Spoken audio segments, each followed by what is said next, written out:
Hi, today I'm going to show you how to replace the Peugeot 2008 key battery.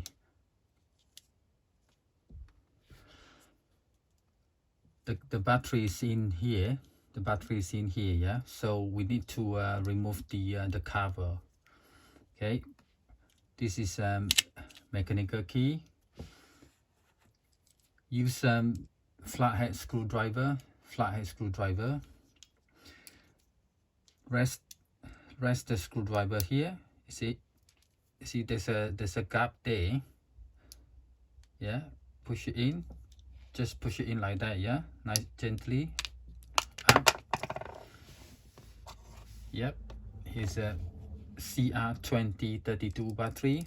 Yep. Pry the battery up, yeah. See the gap there? Yeah. Just push it up like that. Okay. Here's the battery, CR2032 battery. To replace it, yeah, this end go in first, and then press it down. Put the battery cover on. Yep, this end go in first.